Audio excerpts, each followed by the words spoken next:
Quando a notícia veio à tona, o mundo custou a acreditar. O Papa Francisco, aquele homem que sempre viveu com simplicidade e leveza, havia deixado para trás uma fortuna. Mas não era uma fortuna feita de ouro ou luxos típicos dos corredores do poder. Era algo muito mais surpreendente, uma riqueza real, construída silenciosamente por alguém que, diante de todos, havia renunciado a ela. Soava como uma contradição. Um papa que dirigia um carro simples, que morava em uma casa de hóspedes modesta, em vez dos luxuosos aposentos papais, que nunca aceitou um salário formal, agora deixava um legado que ninguém esperava. No Vaticano, quem trabalhava ao seu lado, padres, administradores, funcionários comuns, ganhava salários modestos, suficientes para uma vida simples em Roma, nada extravagante. Desde o início, ele deixou claro que só tomaria para si o necessário. Ainda assim, quando seus familiares reunidos na Argentina abriram com cuidado os documentos e pertences que ele havia deixado, o que encontraram foi muito mais que uma surpresa. Trouxe lágrimas aos olhos. A imprensa não demorou a divulgar o acontecido. Jornalistas como Jesse Waters ampliaram a repercussão de uma revelação que já ecoava pelos corredores do Vaticano. Um testamento selado, preparado discretamente e guardado longe dos holofotes, estava agora no centro de um mistério. Como alguém que sempre viveu com tão pouco teria deixado algo tão significativo? O que estava por trás daquele envelope final não dizia respeito apenas a valores materiais. Era o espelho de uma vida vivida com intenção, que comunicava mais por meio da simplicidade do que qualquer discurso jamais poderia expressar. Desde o instante em que Jorge Mário Bergoglio surgiu na varanda do Vaticano,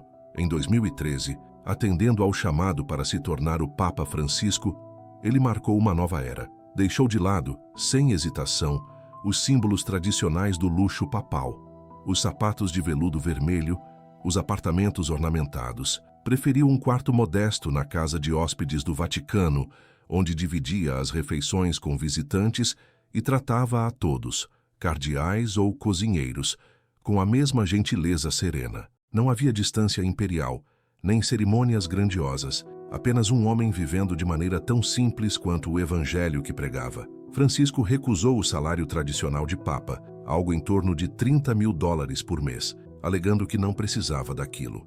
Em público, dizia que riqueza e privilégio eram tentações que precisava evitar. Quando questionado sobre pensões, propriedades ou garantias financeiras, ele costumava rir e afastar o assunto com as mãos, como quem espanta algo sem importância. O pastor deve cheirar como as suas ovelhas, disse certa vez, e viveu exatamente assim.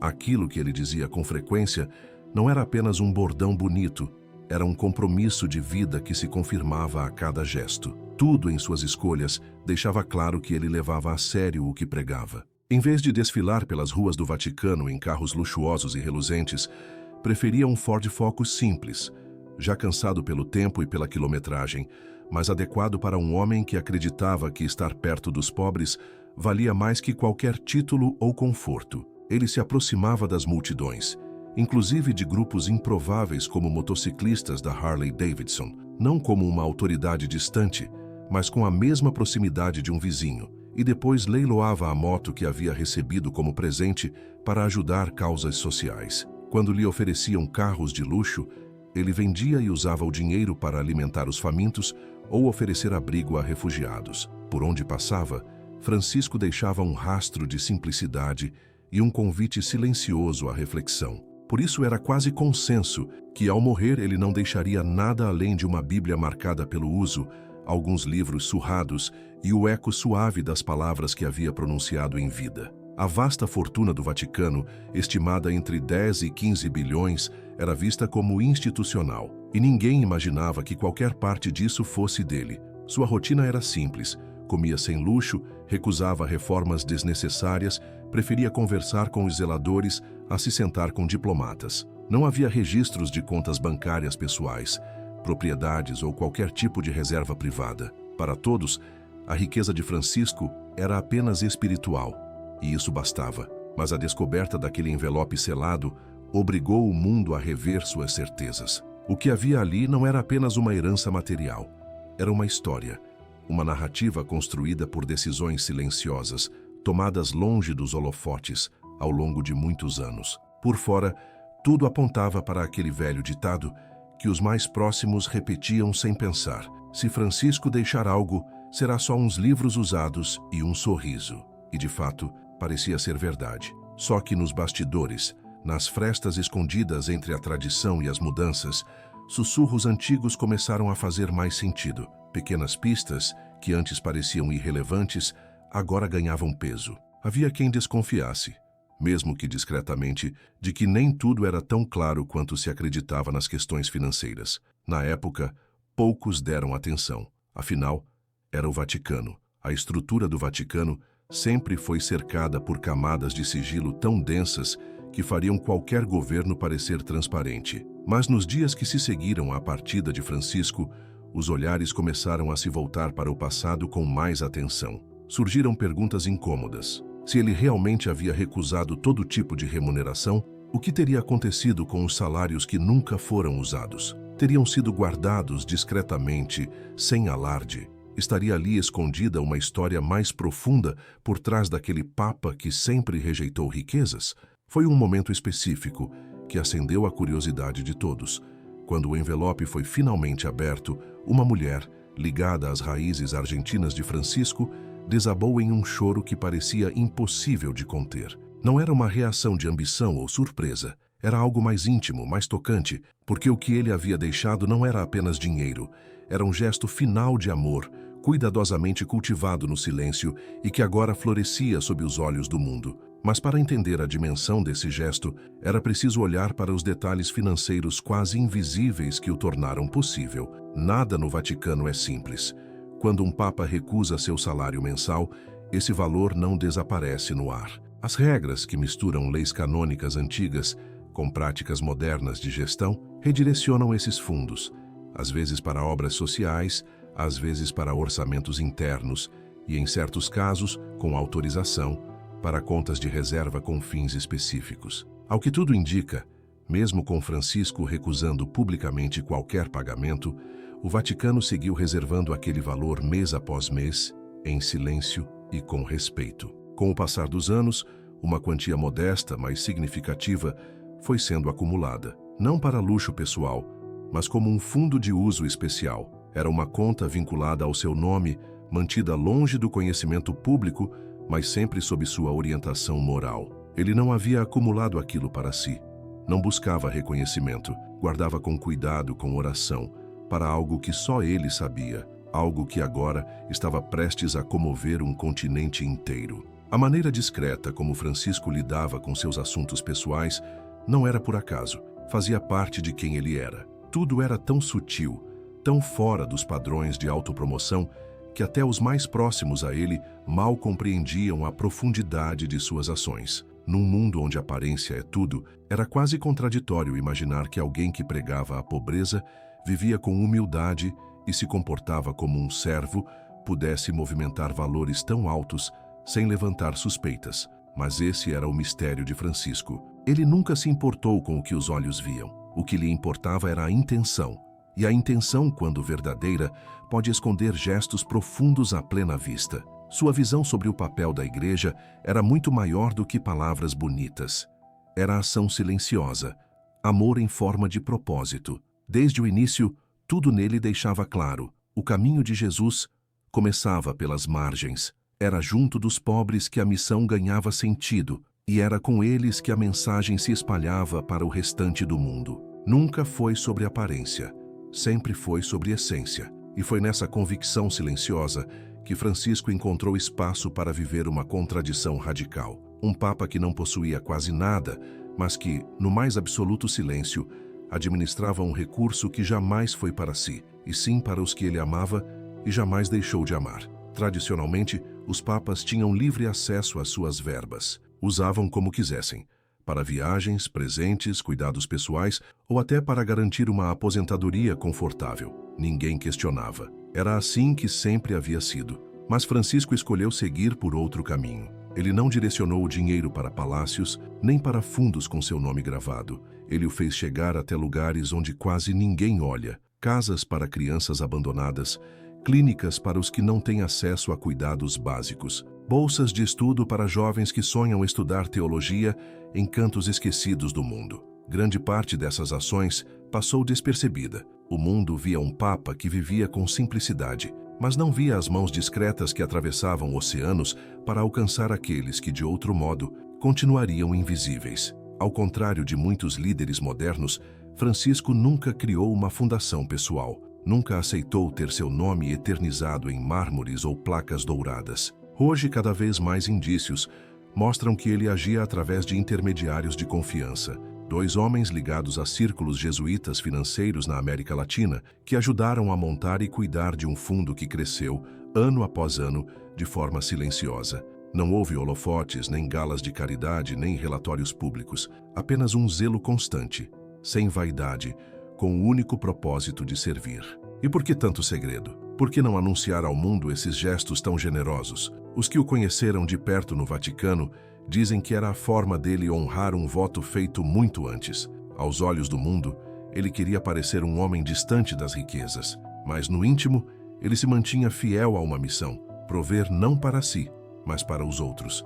Jamais quis que o dinheiro distorcesse sua essência, ou causasse escândalos, ou confundisse os que tentavam entender suas prioridades. E assim, em silêncio, o fundo cresceu. Enquanto os anos passavam e o mundo olhava para o Papa Francisco como símbolo de humildade e fé, algo ia se acumulando discretamente por trás de um véu que ninguém jamais pensou em puxar. Quase ninguém poderia imaginar que parte daquilo teria um destino tão pessoal. Durante todo o tempo em que esteve à frente da igreja, Francisco raramente falava de seus familiares, mantinha aquela parte da vida guardada, protegida dos vendavais da exposição pública. Mas nas poucas vezes em que os mencionava, o carinho era evidente. Contido, sim, mas profundamente verdadeiro. Numa entrevista esquecida no tempo, ele falou da irmã, Maria Helena, como quem deixa escapar um pedaço da alma. Ela é a única que se lembra de quem eu era antes de tudo isso. Na época, ninguém deu atenção, mas hoje, diante de tudo que veio à tona, aquelas palavras carregam outro peso. Maria Helena viveu longe dos holofotes que rodeavam o irmão. Continuou na Argentina, numa vizinhança simples, sem jamais trocar sua identidade por status ou acesso.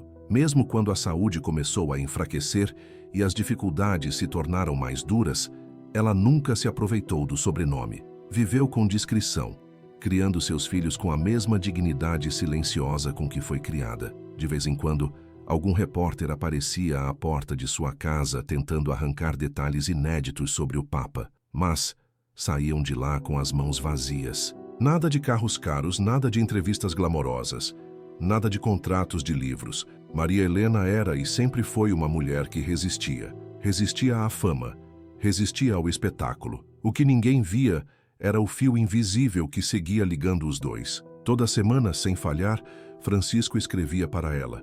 Não eram cartas sobre religião ou política da igreja. Eram bilhetes humanos, íntimos, cheios de lembranças da infância, notícias sobre a saúde, piadas antigas que só irmãos entendem. E ele nunca assinava como Papa, apenas com a letra H. Sempre encerrava do mesmo jeito. Cuida-te, irmanita. Cuide-se, irmãzinha. A ligação entre eles seguia intacta. Nenhuma distância, nenhum anel papal, nenhuma batina branca foi capaz de apagar o que estava enraizado nas ruas empoeiradas de Buenos Aires, onde 2 irmãos, um dia, correram juntos, sem saber o que a vida lhes reservaria. Onde Jorge Mário a defendeu de valentões e onde, depois da morte do pai, ele assumiu em silêncio um papel maior do que sua idade permitiria, protegendo-a sem jamais deixá-la sentir o peso disso. Quando a fumaça branca subiu em 2013 e o mundo celebrou a escolha do novo Papa, Maria Helena não correu para Roma. Ficou onde estava, não por falta de orgulho, mas por respeito ao pedido do irmão. O dinheiro que gastaria com a viagem, ele achava que podia servir a um propósito melhor. E ela entendeu. Porque os dois, no fundo, sempre souberam o que realmente importava. O que ele dizia com simplicidade escondia uma verdade profunda. Reze de casa, pediu a irmã. Isso já é mais do que suficiente. E ela rezava, todos os dias em silêncio com devoção, mesmo quando a vida foi ficando mais dura e um derrame lhe roubou a voz. Maria Helena não se queixou, não pediu nada, não quis privilégios. Apenas seguiu em frente, firme e discreta, como a irmã que sempre foi, para o irmão que para o mundo era o Papa, mas que para ela continuava sendo só o Jorge. Agora, depois de sua partida, começavam a surgir os detalhes de tudo que ele havia preparado, silenciosamente, ao longo dos anos. Aquele fundo que ele cuidou com tanto zelo não era um símbolo de poder, nem uma jogada política. Era o último presente de um irmão para sua irmã, uma carta de amor que não foi escrita com palavras, mas com sacrifícios, e o mundo estava prestes a enxergar até onde esse amor tinha chegado. Apesar da distância, da fama, das responsabilidades que os separaram por décadas, ele nunca deixou de estar presente.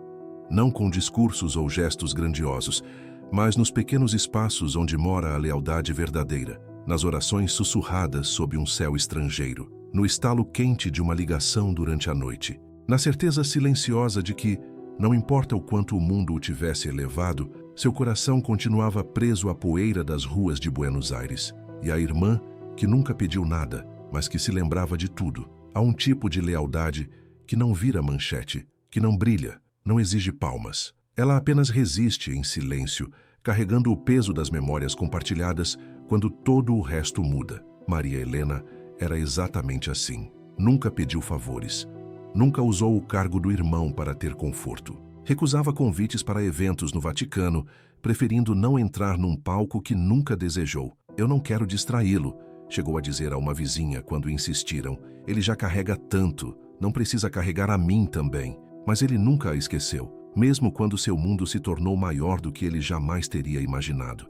Mesmo quando era cercado por documentos, audiências e viagens papais. Ela sempre esteve com ele, nas entrelinhas, nas lembranças, no coração. Mesmo com os dias tomados por responsabilidades que pareciam não ter fim, ele carregava dentro de si a lembrança do que haviam sido antes de o mundo passar a chamá-lo de Santo Padre. Ela era a última viva daquela pequena e lutadora família que um dia se reunia ao redor de uma mesa simples na Argentina para rezar antes de comer e rir mesmo nos tempos difíceis. Nos seus últimos anos, especialmente depois de algumas crises de saúde que o deixaram visivelmente enfraquecido, quem o acompanhava mais de perto começou a perceber uma mudança. Ele passou a fazer perguntas discretas sobre questões legais, sobre garantias, sobre como assegurar algo importante sem provocar alarde ou escândalo. Nunca mencionava o nome de Maria Helena nessas conversas. Não precisava. Todos sabiam exatamente quem era o centro daquela urgência silenciosa. E quando a saúde dele piorou repentinamente no início de 2025, os assistentes mais próximos confirmaram que um de seus últimos pedidos pessoais, mesmo já preparando o espírito para a partida, foi o envio de um envelope lacrado para uma casa modesta em Buenos Aires, destinado a uma mulher que o mundo mal conhecia, mas que jamais o deixou esquecer quem ele realmente era. O envelope chegou de forma serena. Um homem de terno escuro tocou a campainha de Maria Helena, entregou o envelope grosso, de cor creme, lacrado com cera simples, e foi embora sem dizer uma palavra. Não houve câmeras, nem discursos, nem multidões, só o silêncio trêmulo de uma irmã, segurando algo que parecia menos um documento e mais um abraço final. Ela não abriu imediatamente. Vizinhos disseram que ela o apertou contra o peito e fechou os olhos, como se pudesse, naquele gesto, desfazer a distância. Como se por um breve instante pudesse sentir o irmão ao lado novamente, como quando eram apenas duas crianças brincando pelas ruas de um mundo que ainda era leve, gentil e pequeno. Enquanto ela permanecia em silêncio, a milhares de quilômetros dali, uma revelação de outro tipo tomava conta da televisão americana. Jesse Waters, sentado à sua bancada, inclinava-se como quem carrega um segredo grande demais para ser guardado. Suas primeiras palavras foram cortantes. "Temos o testamento do Papa." Em frente às telas, o público se preparava para ouvir uma última bênção, uma reflexão teológica, talvez uma mensagem moral. Mas o que veio a seguir deixou até os mais experientes em choque. Waters desdobrou o documento e apontou para uma linha com firmeza. "Aqui", disse ele tocando o papel, "está a confirmação legal de um fundo mantido em segredo por mais de uma década, com instruções claras para ser entregue a uma única pessoa, Maria Helena Bergoglio." O mundo parou por um instante. Enquanto o noticiário ganhava o mundo, a tela se iluminava com uma imagem simples, limpa, sem manchetes sensacionalistas, apenas fatos. Um fundo administrado pelo Vaticano, depósitos anuais, investimentos conservadores, juros acumulados ao longo de mais de uma década. Estimava-se que o valor final estivesse entre centenas de milhares e alguns poucos milhões. Mas o que realmente importava não era a quantia, era a missão por trás dela. Fontes próximas à administração do fundo revelaram que o Papa Francisco havia destinado para essa conta discreta tudo aquilo que recusara ao longo dos anos: salários papais não utilizados, direitos autorais de seus escritos e doações privadas. Não era para si, nunca foi. Era para a irmã que já rezava por ele muito antes do mundo saber seu nome, e para os vizinhos humildes com quem ela ainda dividia a vida. A repercussão nas redes foi imediata e intensa, misto de surpresa, comoção e um respeito que crescia a cada novo comentário. Por que um homem que viveu quase em pobreza deixaria uma pequena fortuna? Escreveu um internauta. Outro respondeu com simplicidade: porque ele não guardava tesouros para si, ele os plantava para os outros. Enquanto isso, na casinha de Buenos Aires, Maria Helena finalmente rompeu o lacre. Lá dentro não havia ordens nem formalidades. Apenas uma carta com aquela caligrafia inconfundível que ela conhecia desde criança. Nada de pompa. Apenas Hermanita. E então vieram as palavras de gratidão. Pela discrição, pelos sacrifícios, pela lealdade teimosa. Ele falava com ternura dos pais e de como, nos invernos difíceis, ela o envolvia com o único casaco que tinha, só para que ele não passasse frio. Você me deu calor quando eu não tinha nenhum, ele escreveu. Agora, devolvo isso da única maneira que posso. Junto da carta estavam os documentos oficiais que confirmavam que o fundo, pacientemente cultivado em silêncio por tantos anos, agora estava sob seus cuidados. Mas não para seu próprio conforto. Ela se tornaria presidente de um pequeno conselho local, composto por membros da comunidade e voluntários, para gerir os recursos com um único objetivo: saúde para os que não têm, moradia digna para os idosos esquecidos, bolsas de estudo para as crianças do bairro. Isso não é riqueza, ele escreveu. É apenas amor numa forma diferente. Ela chorou, mas não pelo dinheiro, nem pelo gesto.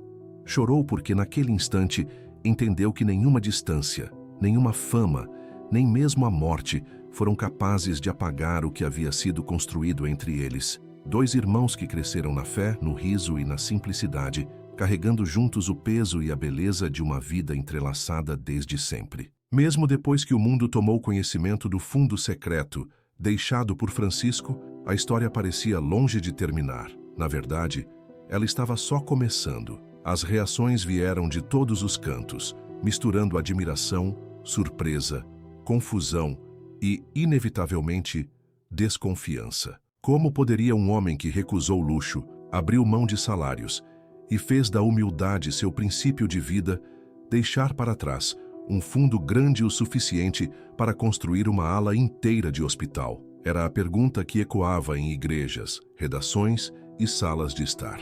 O Vaticano agiu rapidamente, emitindo uma nota curta e firme. Afirmou que Francisco sempre administrou seus rendimentos de forma correta, dentro das diretrizes do direito canônico, e que todas as movimentações foram aprovadas pelos canais internos apropriados. Era uma resposta calculada para acalmar os ânimos, sem gerar novas perguntas. Mas, como era de se esperar, não impediu a especulação. Jornais na Europa estamparam manchetes ousadas. O último presente de Francisco, dizia uma capa. O fundo secreto do Papa do Povo, estampava outra. Repórteres corriam atrás de detalhes inéditos, enquanto analistas discutiam o tema em programas noturnos. Alguns viam Francisco como um gênio da caridade silenciosa. Outros começavam a questionar se, por trás da humildade pública, havia dimensões que ninguém realmente conhecia. Em Buenos Aires, tudo era muito mais íntimo. Canais de TV locais estacionaram seus carros em frente à casa simples de Maria Helena, esperando por uma palavra, uma declaração, qualquer aceno. Mas ela não apareceu. Não quis dar entrevistas. Não se interessou por holofotes. Permaneceu em silêncio, como fez a vida inteira, com as janelas fechadas e o coração preso à mesma simplicidade de sempre. Foram os vizinhos que falaram por ela. Uma senhora com um terço gasto nas mãos contou a um repórter. Ela sempre disse que não precisava de nada dele. Só rezava para que ele estivesse seguro.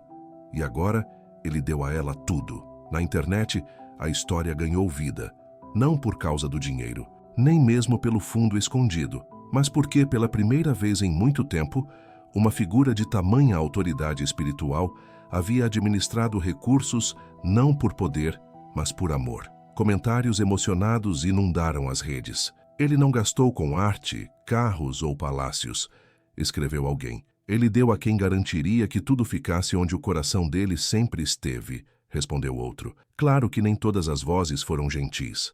Alguns críticos apontaram para o sigilo. Se esse fundo existia, questionou um analista do Vaticano, por que foi mantido em segredo? Por que não foi público? Surgiram questionamentos sobre transparência, mas para muitos a resposta já estava clara, porque nem tudo que é sagrado precisa ser anunciado. Às vezes o silêncio é a forma mais fiel de amor, mesmo com a sombra das velhas feridas que a igreja carrega quando o assunto é dinheiro. Até os críticos mais duros foram obrigados a admitir. Não havia sinal de que Francisco tivesse se beneficiado em algum momento. Nenhum palácio escondido, nenhuma conta milionária, nenhum centavo faltando. Pelo contrário, parecia que ele havia feito de tudo para se afastar completamente de qualquer aparência de ganho pessoal e doar sem sequer parecer que estava doando. Logo os olhares se voltaram para a carta. O bilhete escrito à mão, deixado por Francisco para Maria Helena, e que a família, com a delicada sugestão de um arcebispo local,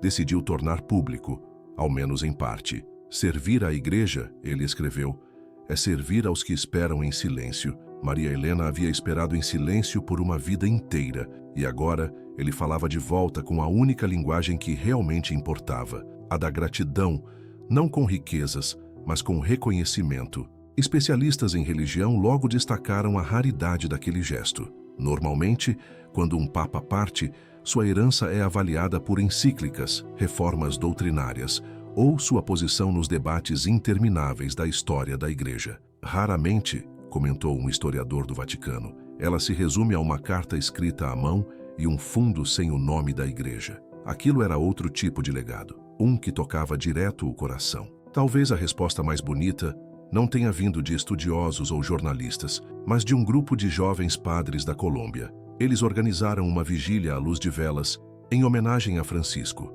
Leram sua carta em voz alta, sob as estrelas, descalços num campo enlameado ao lado de uma capela rural. Depois deram início a uma campanha de arrecadação chamada O Método Bergoglio, um convite a doar em silêncio, sem esperar nada em troca, como um ato de amor puro. Até Jesse Waters, o jornalista que havia revelado a história na televisão americana, voltou ao assunto dias depois. Sentado em sua bancada, ele reprisou um trecho da primeira reportagem e, com uma voz mais suave do que o habitual, disse: já cobri papas, políticos e bilionários.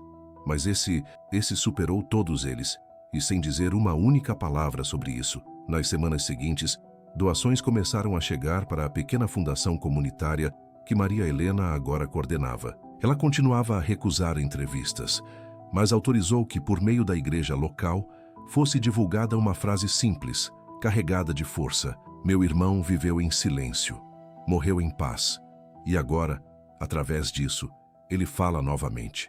Não com poder, mas com bondade. E para todos que realmente prestavam atenção, a mensagem era clara. O mundo não se comoveu porque um papa deixou dinheiro. O mundo se comoveu porque ele transformou a própria ausência em cuidado, porque ele fez do silêncio um gesto eterno de amor. Ele havia feito tudo aquilo sem jamais se apegar a nada. Nunca foi sobre dinheiro. Era sobre lembrança, sobre lealdade, sobre essa força silenciosa de jamais esquecer de onde se veio, mesmo quando o mundo te coloca no trono. Enquanto manchetes perseguiam números e especialistas discutiam intenções, Maria Helena seguia fora de cena. Não precisava dizer muito. Suas lágrimas diziam tudo. Passou a vida nos bastidores. Nunca apareceu no Vaticano. Nunca acenou de sacadas. Nunca recebeu título algum. Nunca pediu nada. E mesmo assim, no fim de tudo, seu irmão, o homem que carregou o peso da igreja, da história e da expectativa de bilhões, escolheu deixar tudo, não em mármores esculpidos nem em túmulos dourados, mas nas mãos dela. Mãos que, um dia, enxugaram o choro dele. Mãos que o alimentaram quando não havia quase nada em casa. Mãos que agora tremiam, enquanto desdobravam uma carta escrita não por um papa, mas por um irmão que jamais esqueceu. O verdadeiro legado de Francisco não ficou guardado atrás dos altos muros do Vaticano. Ficou selado num envelope, atravessou oceanos, chegou a mãos frágeis e foi aberto com lágrimas. O fundo que ele criou nunca foi apenas sobre dinheiro. Era sobre algo muito maior, algo invisível, mas mais pesado que ouro. Ao simplesmente recusar salários, direitos autorais e presentes ao longo dos anos, ele escreveu uma mensagem, não com tinta, mas com sacrifício. Uma mensagem que dizia: "Eu te vi, nunca me esqueci de você." Era como se ele sussurrasse: "Isso é por todos os momentos em que você se calou enquanto outros buscavam reconhecimento, por cada vez que você deu sem pedir nada em troca, pela vida que você levou, sempre a poucos passos atrás de mim, sem mágoa, só com amor." E no fim, dizia o mais simples de todos os agradecimentos: "Obrigado." Quando Jesse Waters, o jornalista que revelou essa história ao mundo, exibiu seu último segmento sobre o assunto, parecia ter mudado também. Mostrou um trecho da primeira reportagem e, com a voz mais suave, confessou: "Já cobri papas, políticos e bilionários, mas esse foi o único que deu mais do que todos."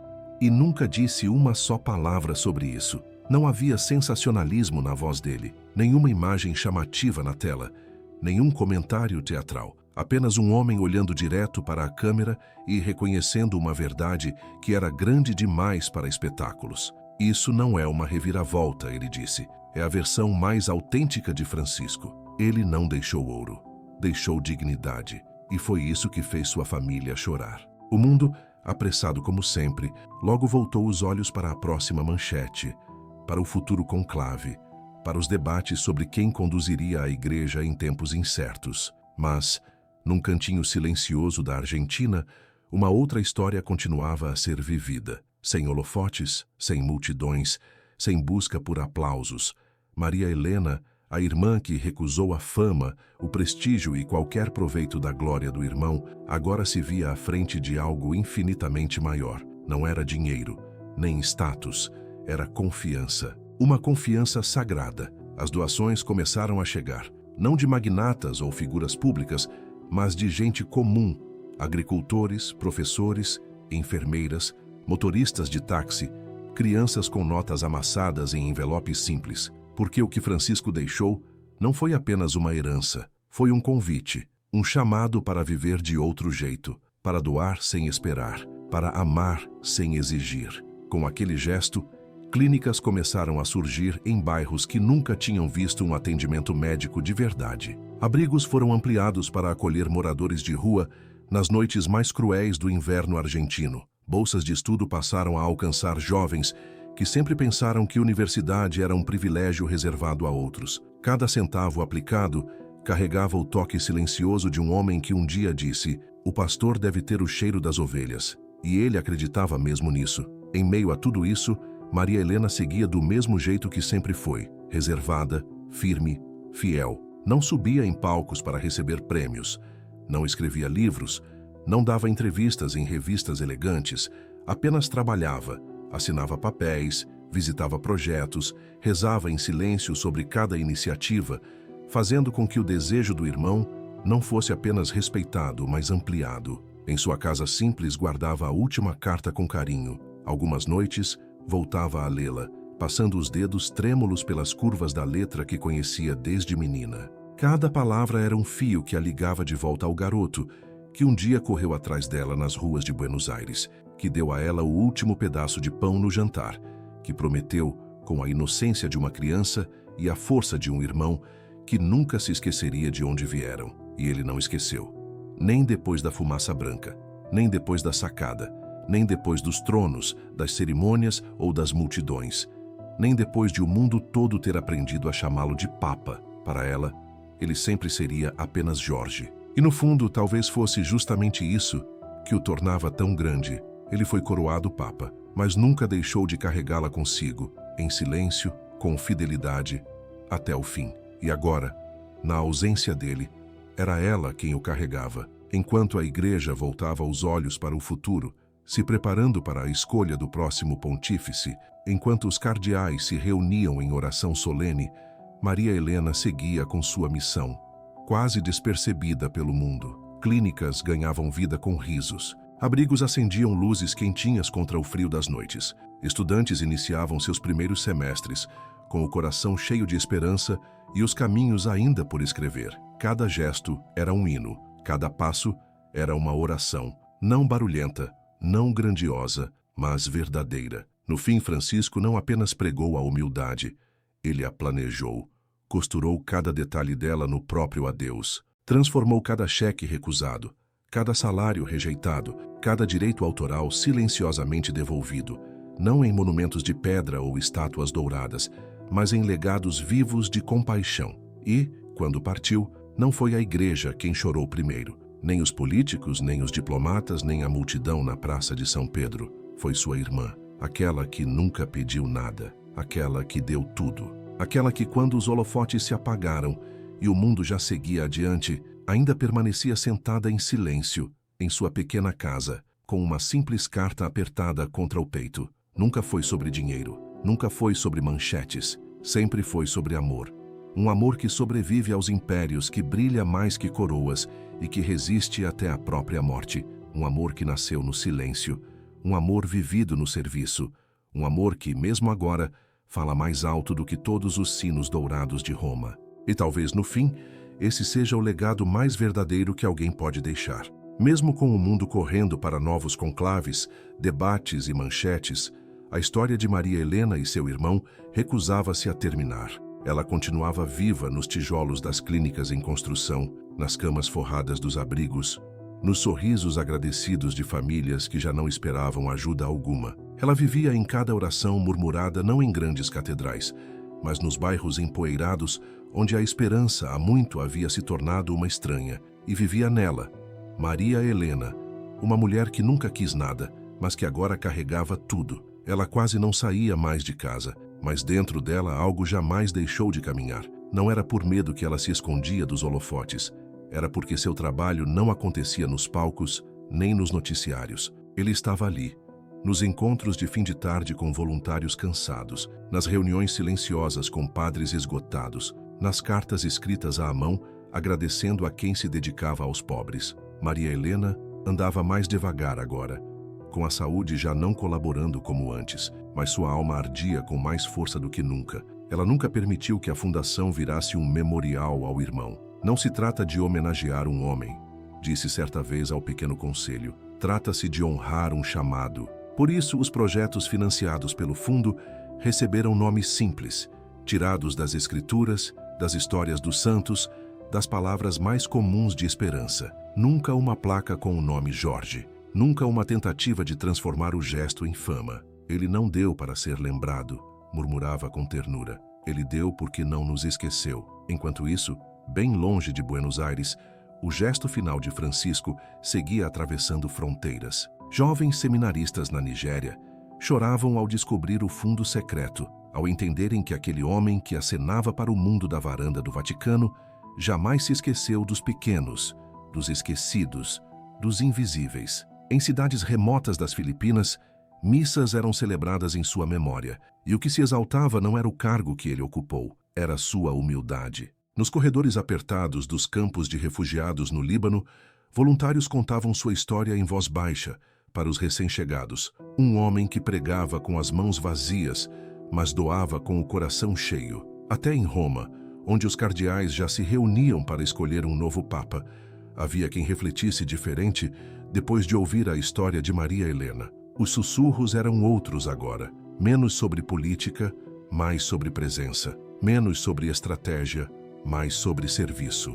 Talvez isso seja a liderança de verdade, disse um jovem arcebispo a outro. Ser esquecido pela história, mas lembrado pelo céu. E então, depois da revelação do fundo, começou algo inesperado. Não foi uma campanha, nem uma ONG, nem uma fundação registrada. Era só um movimento discreto, quase um sussurro entre religiosos, leigos e até descrentes. Passaram a chamá-lo de viver ao modo Bergoglio. Ninguém o fundou oficialmente. Ninguém o anunciou. Era apenas uma escolha.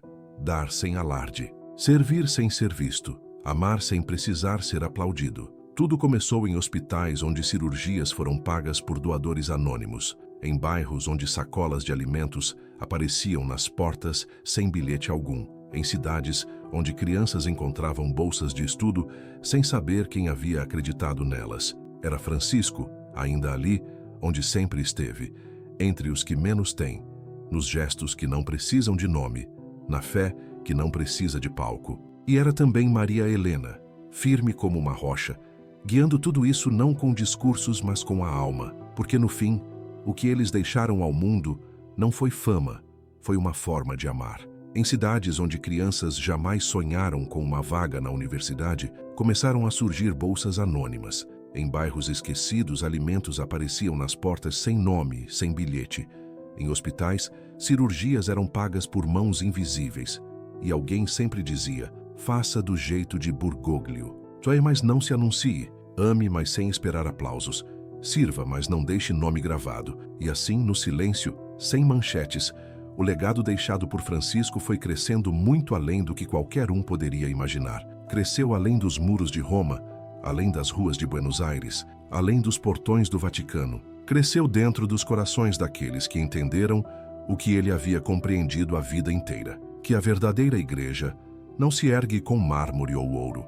Ela é construída com gestos de amor silencioso, teimoso, persistente. E no centro de tudo isso, uma mulher frágil em uma casinha simples na Argentina seguia fazendo o que sempre fizera, orando, escrevendo bilhetes, pedindo a construção de mais um abrigo pequeno, apoiando a criação de mais uma clínica modesta, garantindo o futuro de mais uma criança sem outras opções. As mãos de Maria Helena, as mesmas que um dia seguraram o rosto do irmão quando ele chorava ainda menino, agora sustentavam o futuro que ele confiou a ela. Ela nunca falou muito sobre o peso que carregava. Não precisava. Seus gestos silenciosos diziam tudo. Honrava a memória dele não com estátuas, mas construindo pontes.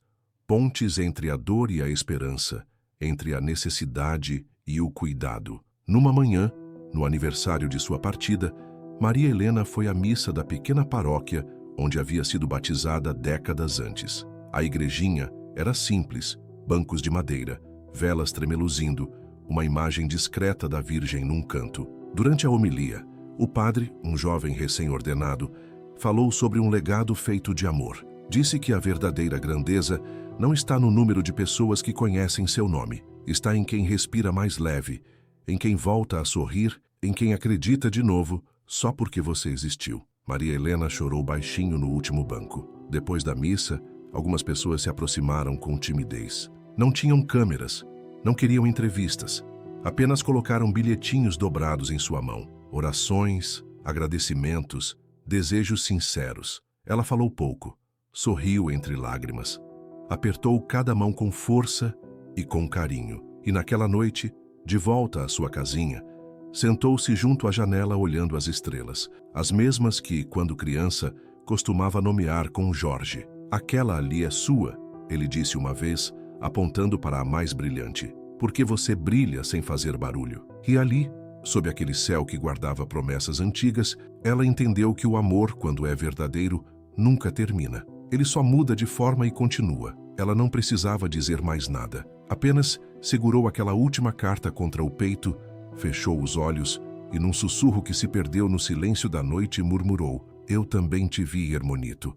Nunca te esqueci. E foi assim, sem fanfarra, sem ouro, sem estátuas, que o verdadeiro legado de Francisco seguiu vivo pelo mundo. Não nos tronos, não nos livros de história, mas nos corações daqueles que entenderam que o único legado que realmente vale a pena deixar é o amor que se entrega em silêncio.